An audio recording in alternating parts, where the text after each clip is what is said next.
ಪೂಜ್ಯರಲ್ಲಿ ತಮ್ಮೆಲ್ಲರಲ್ಲಿ ಪ್ರಣಾಮಗಳು.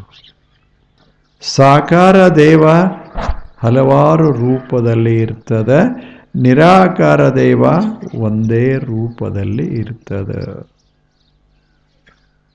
ಆದ್ದರಿಂದ ದೇವನೊಬ್ಬ, ನಾಮ ಹಲವು. ಹೇಳಿಲ್ಲ, ನಾಮ ಹಲವು. ಇವೆಲ್ಲ ಕರಿತೇವಲ್ಲ, ಇವೆಲ್ಲ ಹಲವು. ಆದರೆ ದೇವ ಇರೋದು ಮಾತ್ರ ಒಬ್ಬನೇ. ಒಬ್ಬನೇ. ಆತನ ಹೆಸರುಗಳು ಅಥವಾ ಕಾಣುವ ರೂಪಗಳು ವಿಶ್ವದಲ್ಲಿ ಲಕ್ಷ ಲಕ್ಷ. ಆದರೆ ಇದೆಲ್ಲ ಮರೆಯಾಗಿ ಹೋದ ಬಳಿಕ, ಜಗತ್ತೆಲ್ಲ ಮರೆಯಾಗಿ ಹೋದ ಬಳಿಕ ಏನು ಉಳಿತದ? ಆ ದೇವ ಒಬ್ಬನೇ. ಅವ ಹೆಂಗದಾನ? ಕಣ್ಣಿಗೆ ಕಾಣುವಂಗ ಆಯಿತು ಅಂದ್ರೆ ಸೂರ್ಯನಂಗದಾನ, ಅವ ಸಾಗರದಂಗದಾನ, ಅವ ಹೂದಂಗದಾನ. ಹಿಂಗ ಮತ್ತ ಅವ ಮೂಲದಲ್ಲಿ ಹೆಂಗದಾನ? ಹಿಂಗೂ ಇಲ್ಲ ಹಂಗೂ ಇಲ್ಲ. ಅವ ತನ್ನಂಗ ಅದಾನ. ಅವ ವ್ಯಕ್ತಿ ಅಲ್ಲ. ಅವ ಒಂದು ವ್ಯಕ್ತಿ ಅಲ್ಲ, ಒಬ್ಬ ಮನುಷ್ಯ ಅಲ್ಲ. ಇಂಥ ವಿಶ್ವದ ಹಿಂದಿರುವ ಅವನಿಗೆ ಏನನ್ನಬೇಕು? ಸತ್ಯ, ದ ಸುಪ್ರೀಂ ರಿಯಾಲಿಟಿ. ಅದು ಸತ್ಯ ವಸ್ತು. It is the principle of existence. ಹಂಗೆ ಅಂಥದೊಂದು ಅದ್ಭುತವಾದ ವಸ್ತು. ಅದು ನಾಶ ಆಗುವಂಥದ್ದಲ್ಲ, ಸದಾ ಇರುವಂಥದ್ದು. ಆಕಾಶ ಇದ್ದಂಗೆ. ಈಗ ಆಕಾಶದಾಗ ಒಂದು ಬಲೂನ ಬಿಟ್ಟಿರ್ತೇವೆ, ಬಲೂನ ಒಡೆದ ಹೋಗಿಬಿಡ್ತದೆ. ಆದರೆ ಆಕಾಶ ಏನ್ರಿ ಒಡಿತದೆ? ಆಕಾಶಕ್ಕೆ ಏನೇನೂ ಆಗೋದಿಲ್ಲ. ಆಕಾಶದೊಳಗೆ ಏನೇನು ಬರ್ತಾವ ಅವು ನಾಶ ಆಗ್ತಾವ. ಆಕಾಶ ಹೆಂಗಿರ್ತದೋ ಈ ಆಕಾಶದಂಗ ದೇವರು. ಅದೊಂಥರ ಬಯಲು, ಆಧ್ಯಾತ್ಮಿಕ ಬಯಲು, ಸ್ಪಿರಿಚುವಲ್ ಸ್ಪೇಸ್. ಅದು ಅದ್ಭುತವಾದ ಬಯಲು. ಅಂಥ ಬಯಲದಲ್ಲ, ಅದು ನಿರಾಕಾರ ದೇವರು. ಇದೇನು ನಮಗೆ ಕಾಣಿಸ್ತದಲ್ಲ, ಇದು ಸಾಕಾರ ದೇವರು. ಋಷಿಗಳು ಏನು ಮಾಡಿದರು? ಸೂರ್ಯ ಎಂಥ ಅದ್ಭುತ ಶಕ್ತಿ ಸಂಪನ್ನ ಅಂತ ಹೇಳಿ ಅವ್ರು ಮಾಡಿದರು. ಎದ್ದು ಕೂಡಲೇ ಮನುಷ್ಯನೇ ಒಂದು ಕೆಲಸ ಮಾಡು. ಏನು? ಸೂರ್ಯನನ್ನು ನೆನೆಸಿಕೋ. ಓಂ ಭೂರ್ ಭುವಸ್ವರೋ ಸ್ವರ ಇಲ್ಲ, ಓಂ ಭೂಹು ಭುವಃ ಸುವಃ, ಓಂ ತತ್ ಸವಿತುರು ವರೇಣ್ಯಂ ಭರ್ಗೋ ದೇವ ಎಂದಿಲ್ಲ, ಭರ್ಗೋ ದೇವ ಧಿಯೋ ಯೋನಃ ಪ್ರಚೋದಯಾತ್. ಎಷ್ಟು ಚಲೋ ಹೇಳಿ. ಭರ್ಗೋ ದೇವಸ್ಯ ಧೀಮಹಿ ಧಿಯೋ ಯೋನಃ ಪ್ರಚೋದಯಾತ್. ಎಷ್ಟು ಚಂದ ಹೇಳ್ತಾರೆ. ಎದ್ದು ಕೂಡಲೇ ಮನುಷ್ಯನೇ ಒಂದು ಕೆಲಸ ಮಾಡು. ಏನು ಅಂದರೆ ಸೂರ್ಯನ ಪ್ರಾರ್ಥನೆ ಮಾಡು, ಸೂರ್ಯನ ನೆನೆಸಿಕೋ. ಯಾಕೆ?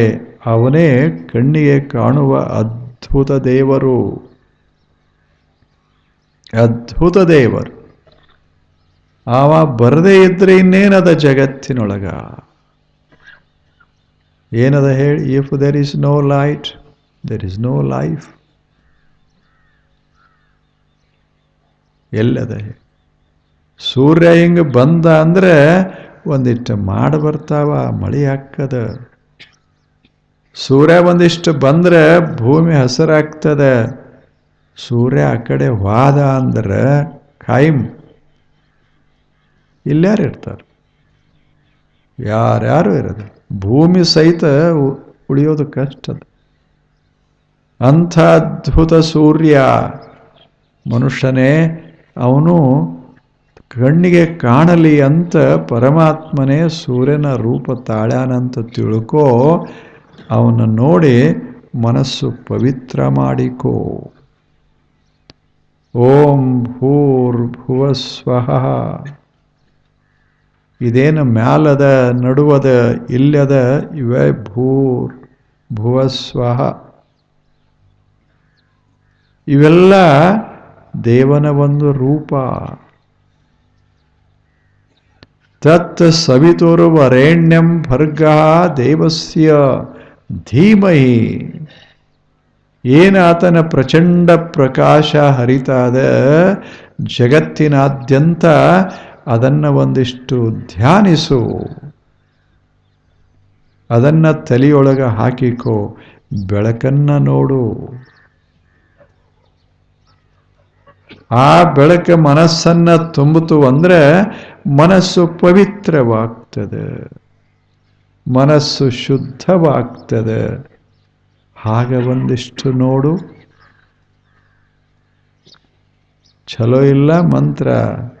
ದೇವಸ್ಯ ಧೀಮಹಿ ಧಿಯೋ ಯೋ ನಃ ಪ್ರಚೋದಯಾತ್. ಪರಮಾತ್ಮನೇ, ಸೂರ್ಯ ರೂಪನಾದ ನಿನ್ನನ್ನು ನಾನು ಧ್ಯಾನಿಸುತ್ತೇನೆ, ನನ್ನ ಮನಸ್ಸನ್ನು ಒಂದಿಷ್ಟು ಬೆಳಗು. ನನ್ನ ಮನಸ್ಸಿನೊಳಗಿರುವ ಕತ್ತಲೆಯನ್ನು ಒಂದಿಷ್ಟು ಕಳೆ. ನನ್ನ ಮನಸ್ಸಿನಲ್ಲಿ ಆಗ ಈಗ ಒಂದಿಷ್ಟು ಹೊಲಸ ಬರ್ತದೆ, ಅದೇ ಬಿ ಅಂದಾಗ ಒಂದಿಷ್ಟು ಇರ್ತದೆ. ನಿನ್ನ ಪ್ರಕಾಶದಿಂದ ಆ ಹೊಲಸ ಹೋಗಲಿ. ಏನು ಪ್ರಾರ್ಥನಾ ಮಾಡೋದು, ಎಷ್ಟು ಪ್ರಾಮಾಣಿಕತ. ಆದ್ದರಿಂದಲೇ ಋಷಿಗಳನ್ನು ನಾವು ಗೌರವಿಸ್ತೇವೆ. ಎಂಥ ಪ್ರಾಮಾಣಿಕತ, ಎಷ್ಟು ಕಾಳಜಿ ಜೀವನದ ಬಗ್ಗೆ.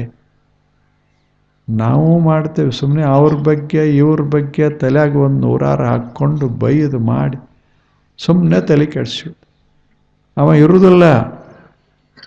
ಯಾರ ಬಗ್ಗೆ ಮಾತಾಡ್ತೇವೆ ಅವ ಈ ಜಗತ್ನಾಗ ಇಲ್ಲ.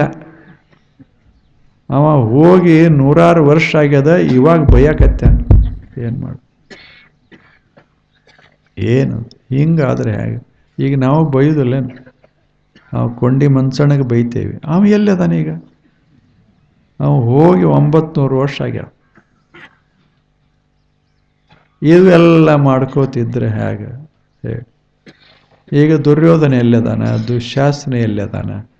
ಯಾರ್ಯಾರು ಇಲ್ಲ. ಯಾರ್ಯಾರು ಕೆಟ್ಟವ್ರಂತ ನಾವು ಅಂತೇವಿ, ಅವ್ರು ಇಲ್ಲ. ಸುಮ್ಮನೆ ತಲೆ ಹಾಕ್ಕೊಂಡು ತಾಪ್ ಮಾಡಿಕೊಂಡು, ಅವರ ಅಜ್ಜ ನಮ್ಮದೊಂದು ಬಣಿವೆ ಸುಟ್ಟಿದ್ದ, ಅವ್ರ ಅಜ್ಜ. ಅದಕ್ಕೆ ಅವ್ರ ಮನೆ ಕಂಡ್ರದ ಉರಿತದ ಅಂತ. ಅವ ಒಂದೇ ಸಲ ಬಣಿವೆ ಸುಟ್ಟ, ಇವ ಇಷ್ಟು ವರ್ಷ ಉರ್ಯಾಕ ಹತ್ತದ ಒಳಗೆ. ಇದೆ ಯಾವುದಿಲ್ಲ. ಅದು ಬಣಿಮೆ ತಣ್ಣಗಾಯ್ತು, ಉರಿದು ಹೋಯ್ತು, ಶಾಂತ ಆಯ್ತು, ಬೂದಿ ಬೂದಿ ಆಯ್ತು. ಆದ್ರೆ ಇವನು ತಲೆಯಾಗ ಏನವ ಹೊಕ್ಕ 3 ತಲೆಮಾರ ಕಾಯಿಸಿಬಿಟ್ಟಾನೆ. ಹೇಳಿ, 3 ತಲೆಮಾರ ಇವರು ನಮ್ಮ ವೈರಿ ಇವರು ಬಡಿಮೆ ಸುಡ್ಲಾರ್ದೆ ಬಿಡೋದಿಲ್ಲ. ಅವನು ಸಾಯಾಗಿ ಹೇಳಿ ಸತ್ತ ತಂದೆ ಅವ ಅಜ್ಜ, ನನಗಂತೂ ಆಗಿಲ್ಲ, ನೀ ಮಾತು ಕೊಡು ನನಗೆ. ಏನು? ಅವ್ರ ಮನೆ ಸುಡಬೇಕು, ಅವ್ರದ್ದು ಬಣಿವೆ ಸುಡು. ಇವರು ಕೊನೆ ಇಚ್ಛಾ. ಇವರು ಈ ಇಚ್ಛಾ ಪೂರ್ತಿ ಮಾಡಕ್ಕೆ ಇವ ಮಗ ಇವೆಂತ ಶಾಣೆ ಇರ್ಬೇಕು. ಮಾತು ಕೊಟ್ಟ, ಬಿಡುದಿಲ್ಲ ಅಂದ. ಅವಗೂ ಆಗಲಿಲ್ಲ. ಅವ ಮೊಮ್ಮಗನಿಗೆ ಕೈ ಮ್ಯಾಗ ಕೈ ಇಟ್ಕೊಂಡ. ನೋಡು, ನೀ ಸಣ್ಣವದಿ, ನಿನಗೆ ಗೊತ್ತಾಗೋದಿಲ್ಲ, ನಾ ಹೇಳ್ದಂಗೆ ಮಾಡು. ನೀನು ಇದನ್ನು ಹಚ್ಚದೆ ಅಂದ್ರೆ ನನಗೆ ತಣ್ಣಗೆ ಆಗ್ತದ.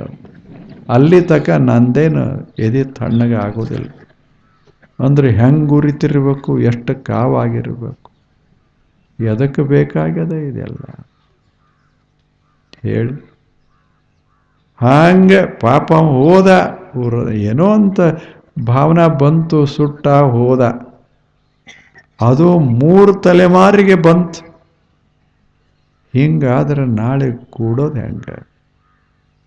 ಅವ ಮೊಮ್ಮಗ ವಿಚಾರ ಮಾಡ್ದ, ಇವ್ರ ತಲೆ ಹಾಕ್ಕೊಂಡು ನಮ್ಮ ತಲೆನೂ ಕೆಡ್ಸಾಕತ್ಯಾರ, ಇವ್ರದ್ದು ಬೇಡ ಸಂಘ ಅಂತ ಅಮೆರಿಕಕ್ಕೆ ಹೋಗಿಬಿಟ್ಟ.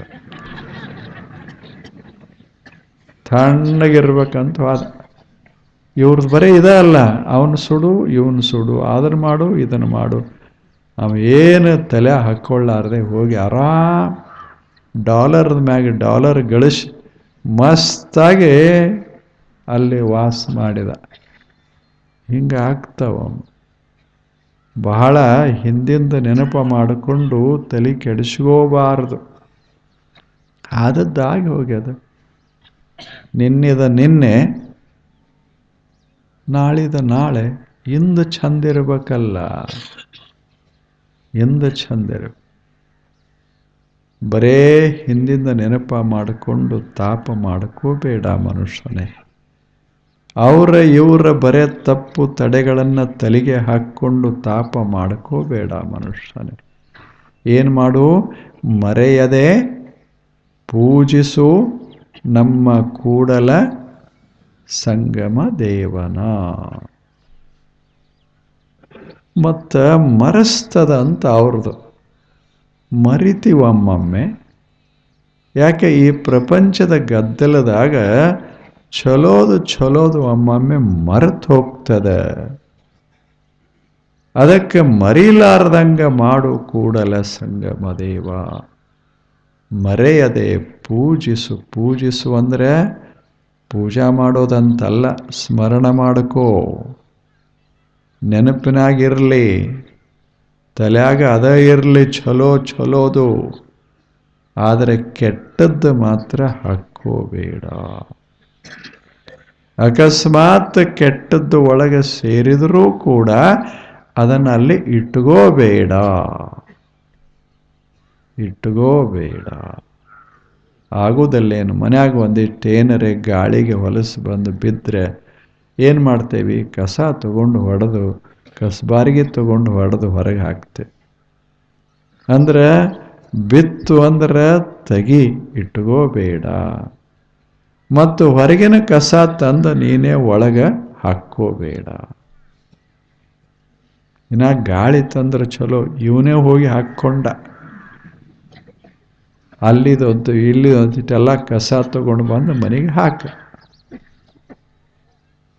ಹೆಂಗೆ ಆಗ್ತದೆ? ಚಲೋ ಹೆಂಗೆ ಆಗ್ತದೆ? ನಾವೆಷ್ಟು ಶಾಣ್ಯರಿದ್ರೇನು, ಬುದ್ಧಿವಂತರಿದ್ರೇನು, ನಮ್ಮ ಮನಸ್ಸ ನಮ್ಮ ಮನೆ ನಾವು ಹೊಲಸು ಮಾಡ್ತಿದ್ರೆ ಅದರಿಂದ ಏನು ಲಾಭ ಏನಾಗೋದದು? ಇದು 2 ಕಲ್ಪನಾ ನೆನಪು ಉಳಿತದಲ್ಲ. ದೇವರಂದ್ರೆ ಏನು? 2, ಒಂದು ನಿರಾಕಾರ, ಇನ್ನೊಂದು ಸಾಕಾರ. ಕಣ್ಣಿಗೆ ಕಾಣದಂಥದ್ದು ಅನಂತವಾದ ನಿರಾಕಾರ ಸತ್ಯ, ಅದು ದೇವರು.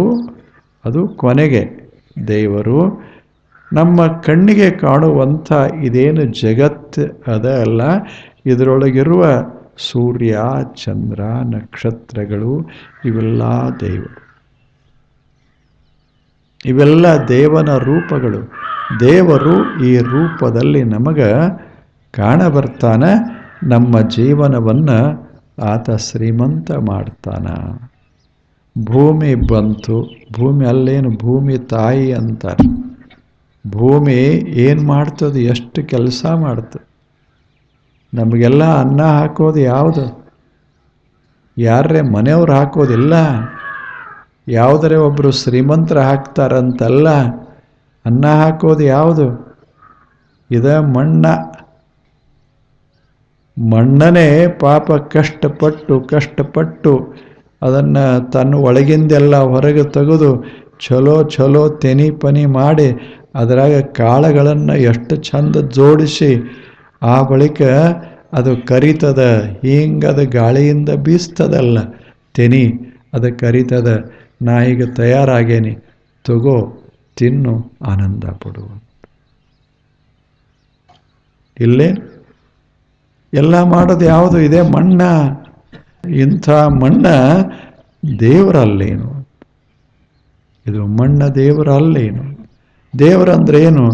ಯಾವುದು ಇದ್ರೆ ನಾವು ಬದುಕ್ತೇವಿ ಅದು. ಯಾವುದರಿಂದ ನಮಗೆ ಸುಖ ಸಂತೋಷ ಉಂಟಾಗ್ತದೆ ಅದು ನೀರು ದೇವರಲ್ಲೇನು? ನೀರೇ ಇಲ್ಲದಿದ್ದರೆ ಗತಿಯ ಹೇಳಿ ಎಲ್ಲದ? ಆದ್ದರಿಂದ ಸುತ್ತ ಮುತ್ತ ಎತ್ತೆತ್ತ ನೋಡಿದಡತ್ತತ್ತ ನೀನೇ ದೇವ. ಬಸವಣ್ಣನವರ ಎಲ್ಲ ಮಾತುಗಳಲ್ಲಿ ಈ ವಚನ ಬಹಳ ಅದ್ಭುತ, ಬಹಳ ಛಲೋ ಮಾತು. ಇದೇ ಮಾತನ್ನ ಹಿಂದಿನವರು ಹೇಳಿದರು, ಬಹಳ ಹಿಂದೆ ಋಷಿ ಮುನಿಗಳೆಲ್ಲ ಹೇಳಿದರು, ಅಷ್ಟೇ ಸುಂದರವಾಗಿ ಹೇಳಿದರು.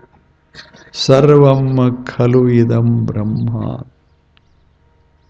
ಇದೆಲ್ಲ ದೇವನ ರೂಪವೇ. ಛಲೋ ಛಲೋ. ಯಾಕೆ ಹಿಂಗೆ ಹೇಳಿದರು ಅಂದರೆ ನಾವು ನೋಡೋ ದೃಷ್ಟಿ ಕೆಡಬಾರದು, ಕಣ್ಣ ಹೊಲಸಾಗಬಾರದು, ಮನಸ್ಸ ಹೊಲಸಾಗಬಾರದು. ಛಲೋ ಛಲೋದು ಈ ಜಗತ್ನಾಗದ, ಅದು ದೇವನ ರೂಪವೇ ಆಗಿ ಅದ ಅಂತ ತಿಳ್ಕೊಂಡು ಚಂದ ಬದುಕು ಸಾಗಿಸಬೇಕು ಅಂತ ಅವರು ಹೇಳಿದರು. ಇದು ಛಲೋ ಅದ. ಇಂದ ನೀವು ಮನೆಗೆ ಹೋಗ್ತಿರಲ್ಲ, ನೀವು ಮನೆಗೆ ಹೋಗುವಾಗ ಮನೆಗೆ ಹೋದ ಬಳಿಕ ವಿಚಾರ ಮಾಡೋದು ಏನು ಅಂದರೆ ಮನೆ ಭಾಳ ಛಲೋ ಅದ, ಮನೆಯಾಗಿದ್ದವರು ಬಹಳ ಒಳ್ಳೆಯವರಿದಾರ. ಸುಮ್ಮನೆ ಹಿಂಗೆ ಹಾಕ್ಕೊಳ್ಳಿ, ತಲೆ ಛಲೋ ಆಗ್ತದೆ. ನಮ್ಮ ಯಜಮಾನರು ಛಲೋ ಇಲ್ಲ, ನಮ್ಮ ಮನೆಯವರು ಛಲೋ ಇಲ್ಲ, ಯಾಕರೇ ಲಗ್ನ ಆದೇವಿ ಅನ್ನಸಾಕತ್ತಿ ಅದ. ಈಗ 20 ವರ್ಷ ಹೋಗ್ಯಾವ, ಇನ್ನೇನು ಮತ್ತೆ ತಿರುಗಿ ಹೋಗೋದದ. ಎದ್ದದ್ರಾಗ ಛಲೋ, ಭಾಳ ಛಲೋ, ಅವರು ಛಲೋ ಇವ್ರು ಛಲೋ, ಏನು ಅವ್ರು ಮಾಡ್ತಾರ ಅದು ಛಲೋ, ಮಕ್ಕಳು ಛಲೋ, ಹಿಂಗೆ ಅನ್ಕೋತ ಹೋಗ್ರಿ, ಸ್ವಲ್ಪ ಮನ್ಯಾಗ ಆರಾಮಿರ್ತದೆ. ಹುಡುಗ ಛಲೋ ಇಲ್ಲ, ನನ್ನ ಮಾತ ಕೇಳುವುದಿಲ್ಲ, ಇವ 35 ತಗೊಂಡಾನ, ಇವ 40 ತಗೊಂಡಾನ, ಇವ 99 ತಗೊಂಡಾನ, ವರಿ ತಗೊಂಡಿಲ್ಲ, ಹಿಂಗೆಲ್ಲ ಮಾಡ್ಕೋತ ಹೋದ್ರೆ ಅದ್ಯಾಕೆ ಉಳಿತದ ಸಂತೋಷ ಮನ್ಯಾಗ ಹೇಳಿ? ಏನದ ಅದನ್ನೇ ನಾವು ಮೆಚ್ಚಿಕೊಂಡು ಮಾಡಿಕೊಂಡು ನಮ್ಮ ಹುಡುಗ ಎಷ್ಟು ಛಲೋ ಅದಾನ, ಎಲ್ಲರ ಹೇಳಿದ ಮಾತು ಕೇಳ್ತಾನ, ಬಹಳ ಚುರುಕದಾನ, ಓಡಾಡಿಕೊಂಡಿದ್ದಾನ, ಶಕ್ತಿ ಚಲೋ, ಆರೋಗ್ಯ ಚಲೋ ಅದ, ಎಷ್ಟು ಚಂದದಾನ. ಹಿಂಗನ್ರಿ ಸಾಲಾಗ ಒಂದು ಸ್ವಲ್ಪ ಹೆಚ್ಚೇನು ಕಡಿಮೆನು? ಏನು ಎಲ್ಲರೂ 100ಕ್ಕೆ 100 ತಗೋಬೇಕಂತಂದ್ರೆ ಈ ಜಗತ್ತಿನಾಗ ಬದುಕುದೇ. ಸ್ವಲ್ಪ ಅದನ್ನು ಮಾಡೋರು ಇರೋವ್ರ, ಇದನ್ನು ಮಾಡೋರು ಇರೋವ್ರ, ಎಲ್ಲ ಥರ ಇರೋದೆ. ಅದೇನು 100ಕ್ಕೆ 100 ತಗೊಂಡು ಕೂಡಲೇ ಏನು ದೇವ್ರ ಅದೇನೋ? ನಾವು ನೌಕರದಾರ ಅದ ಅಷ್ಟೇ, ಇನ್ನೇನಾಗ್ತಾನೆ.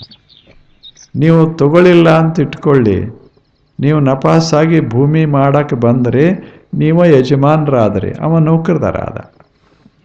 ನೀವು ಮಾಲೀಕರಾದ್ರಿ, ಮಸ್ತಾಗಿ ಕೆಲಸ ಮಾಡಿದ್ರಿ, ಮತ್ತವ ಮನೆಗೆ ಬರ್ತಾನ, ನಮಗೊಂದಿಟ್ಟು ಜೋಳ ಕೊಡಪ್ಪ, ನಮಗೊಂದಿಟ್ಟು ಗೋಧಿ ಕೊಡು. ನೀವು ಅವನ ಕಡೆ ಹೋಗೋದಿಲ್ಲ, ನಮಗೊಂದಿಟ್ಟು ರೊಕ್ಕ ಕೊಡಂತ 1 ದಿವಸ ಹೋಗ್ತೀರೇನು? ಅದಾನ ಅಲ್ಲಿ ಬೆಂಗಳೂರಾಗ ಅದಾನ, ಏನರ ಮಾಡ್ತಾನೆ, ಏನೇನೋ ಮಾಡ್ಕೋತ ಕುಂತಾರಂತ, ರೊಕ್ಕ ಕಳಿಸ್ಕೋತ ಕೂತಾರ, ಮತ್ತು ವರ್ಷಕ್ಕೊಮ್ಮೆ ನಮ್ಮಲ್ಲಿ ಬಂದು 2 ಚೀಲ ಜೋಳ ಒಯ್ತಾರೆ. ಹೆಂಗಿರ್ಬೇಕು ಮನುಷ್ಯ? ಆನಂದವಾಗಿರಬೇಕು. ಬನ್ನಿ ನಾಳೆ. ನಮಸ್ಕಾರ.